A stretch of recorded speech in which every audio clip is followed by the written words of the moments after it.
materi kami dengan judul pengawetan bahan segar.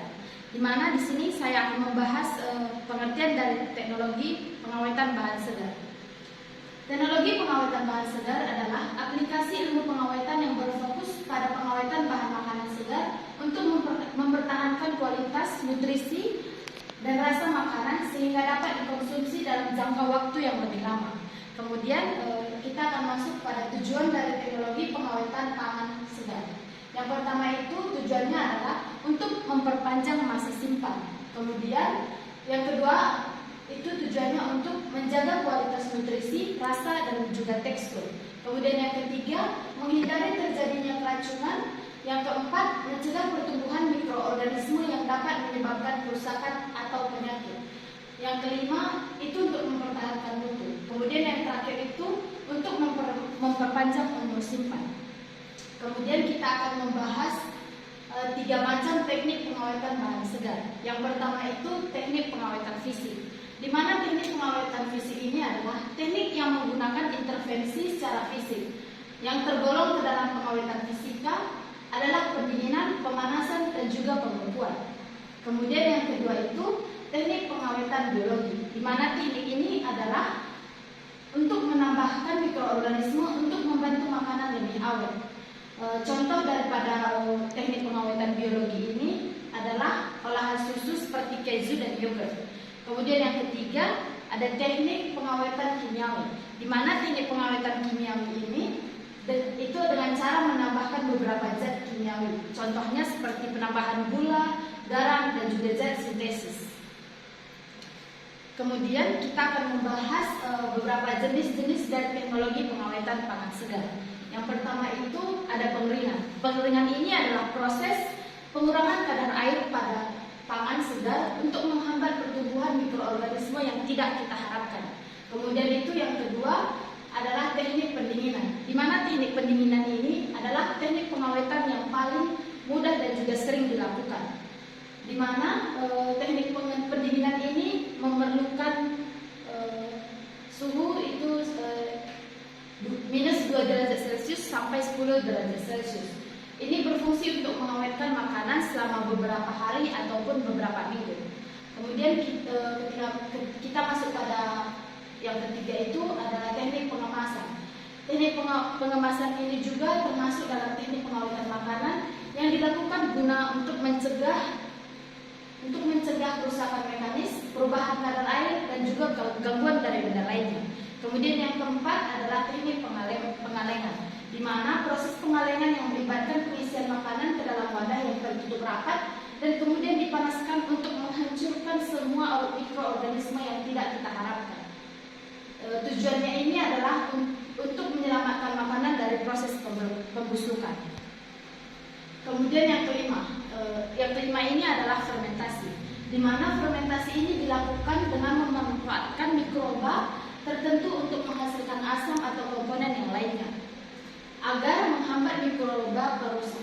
Kemudian yang keenam ini adalah pengasinan, di mana proses pengasinan ini adalah proses pengawetan yang melibatkan penggunaan garam atau bahan yang lain untuk menghambat pertumbuhan mikroorganisme yang tidak diharapkan.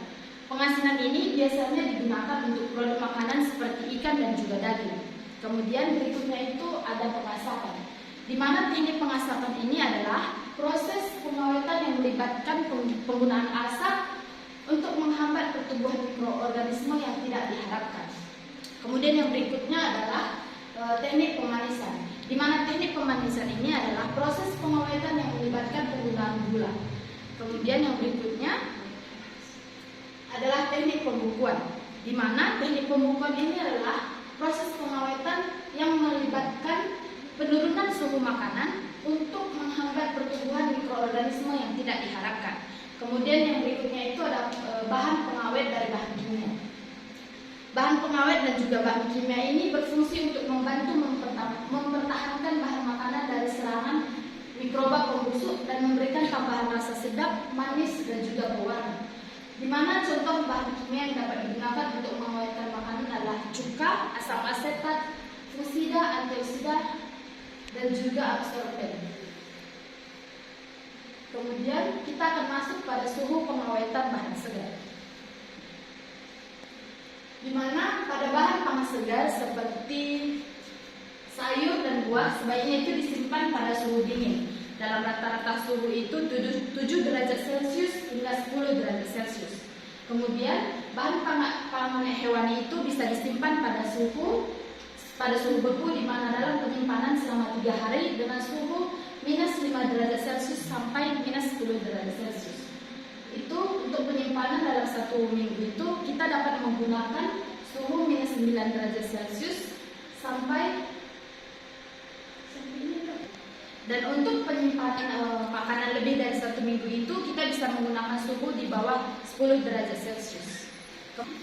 Kemudian berikutnya kita akan membahas permasalahan gizi dalam pengolahan dan juga pengawetan makanan.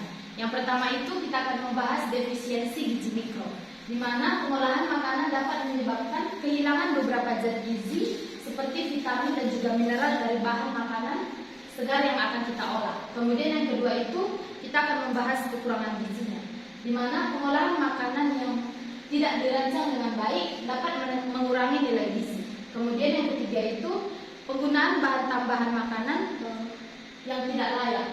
Industri makanan sering menggunakan bahan tambahan makanan yang tidak layak dikonsumsi seperti formalin dan juga boraks. Kemudian keracunan makanan, di mana banyaknya kasus keracunan makanan yang terjadi di masyarakat saat ini mengindikasikan adanya kesalahan yang dilakukan masyarakat ataupun industri makanan dalam mengolah dan juga mengawetkan bahan makanan yang akan kita konsumsi. Kemudian ada beberapa upaya yang bisa kita lakukan dalam mengatasi permasalahan gizi dalam pengolahan dan juga pengawetan makanan, yang melibatkan yang pertama itu pengawetan yang ideal, di mana pengawetan makanan yang ideal ini melibatkan penggunaan teknik pengawetan yang sesuai dengan jenis makanan dan mempertahankan kualitas makanan.